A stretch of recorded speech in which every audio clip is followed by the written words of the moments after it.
kerugian oleh tersangka atau ahli warisnya atas penangkapan atau penahanan serta tindakan lain tanpa alasan yang berdasarkan undang-undang atau karena kekeliruan mengenai orang atau hukum yang diterapkan sebagaimana dimaksud dalam ayat 1 yang perkaranya tidak dilanjutkan ke pengadilan negeri diputus di sidang pra peradilan sebagaimana dimaksud dalam pasal 77 KUHP. Dengan kata lain, pasal 95 ayat 1 dan 2 pada pokoknya merupakan tindakan penyidik atau penuntut umum dalam rangka menjalankan wewenangnya yang dilakukan tanpa alasan hukum sehingga melanggar hak asasi atau harkat martabat kemanusiaan atau merugikan orang lain. Inkasu adalah pemohon. Oleh karena itu, tindakan lain yang dilakukan oleh para termohon menjadi objek permohonan pra peradilan.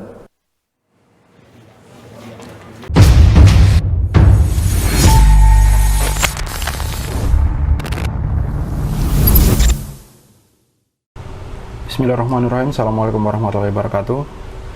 Kawan-kawanku, saudara-saudaraku, pemuda Islam akhir zaman, selamat memperingati Isra Mi'raj. Kita langsung saja melihat perkembangan dari pra-peradilan Habib Rizik Syihab, ulama kita. Ini saya ambil dari tweet ya, lini masa Twitter.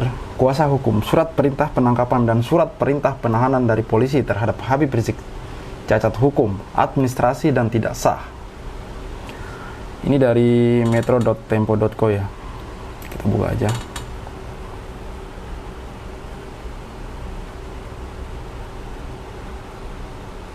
Kesimpulan pra peradilan kubu Rizik Syihab, kubu Habib Rizik Syihab.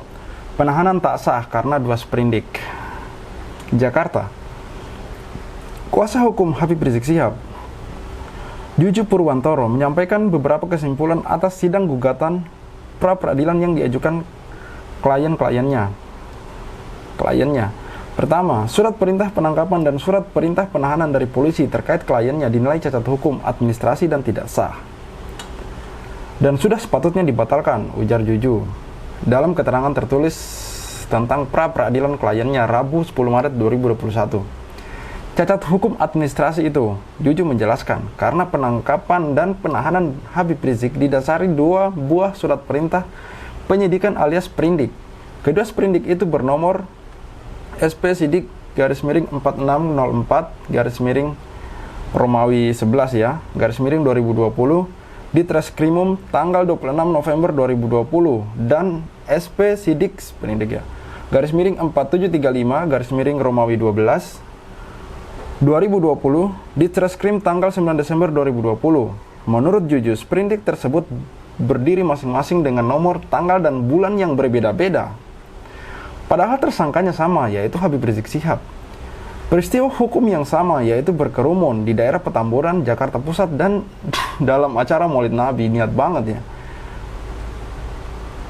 Kesimpulan lain dalam persidangan ini adalah perkara khusus tidak dapat digabungkan sangkaannya dengan tindak pidana umum. Menurut Juju, delik pidana tentang larangan berkerumun diatur klausulnya dalam pidana khusus, yaitu Undang-Undang Kekarantinaan Kesehatan. Sementara itu, termohon pra peradilan yakni Polri menahan Habib Rizik dengan sangkaan pidana umum di pasal 160 KUHP. Konsekuensinya surat perintah penahanan atas nama diri pemohon cacat hukum karena menggabungkan peristiwa pidana khusus dengan pidana umum. Demikian kuasa hukum Habib Rizik Syihab tersebut. Ya, saya tidak mau banyak berkomentar, kawan-kawan sudah paham sendiri lemahnya hukum kita ya. Dimana sebelum dan sesudah Habib Rizik ditahan dengan alasan kasus kumpul-kumpul itu tadi, saya rasa banyak orang ya, banyak tokoh yang membuat acara kumpul-kumpul. Kita lihat saja kemarin kayak Raffi Ahmad, Ahok, kemudian presiden kita juga entah di NTT apa di NTB saya lupa, itu juga kumpul-kumpul. Namun yang menjadi pertanyaan saya, kenapa hanya Habib Rizik yang kemudian menjadi masalah seperti ini? Sepertinya dia sudah melakukan tindak kriminal yang sangat kejam sekali, yang sangat ini sekali sampai harus dibuat seperti ini. Kalian berbicara bahwa ulama pun harus dihukum bila melakukan kesalahan, betul. Betul, ulama juga manusia. Tidak dijamin dia benar apa salah dan tidak ada yang kebal hukum. Tapi bukan berarti kemudian hukum menjadi tumpul ke atas dan tajam ke bawah. Banyak orang yang melakukan kumpul-kumpul tapi mereka hanya dinasehati. Saya baca berita kemarin, Raffi Ahmad kumpul-kumpul, dinasehati. Sementara Habib Rizik, Allahu Akbar. Yang saya tahu ya, Habib Rizik kemarin, pas itu ya, dia belum lama balik dari Arab Saudi. Dia nggak ngundang orang-orang yang datang itu. Orang-orang datang memang yang rindu sama imamnya, yang rindu sama ulamanya. Oke lah, Habib Rizik ditahan, tapi ya jangan Habib Rizik saja. Yang lain juga. Kalau yang lain nggak ditahan, ya Habib Rizik jangan ditahan juga dong. Saya sebagai masyarakat meminta keadilan, memohon keadilannya. Jangan kayak gini terus, jangan seolah-olah kayak tebang pilih gitu. Nggak enak lihat berita selalu seperti ini. Saya saja yang nggak paham hukum, saya nggak paham hukum, tapi dengan mata telanjang saya bisa melihat itu loh. Saya bisa melihat yang lain kumpul-kumpul nggak ditahan, Habib Rizik ditahan. Bagaimana caranya saya mau bilang hukum di Indonesia ini adil dan tidak tebang pilih? Bagaimana caranya?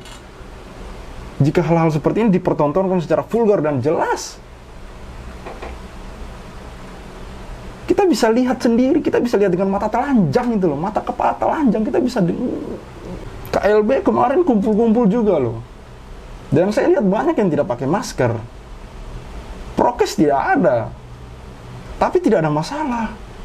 Sementara di sisi lain Habib Rizik jadi masalah yang besar itu loh, seolah-olah besar banget sampai seperti ini.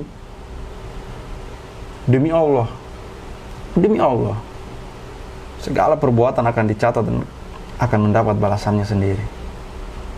Semoga Allah membalas perbuatan keji ini.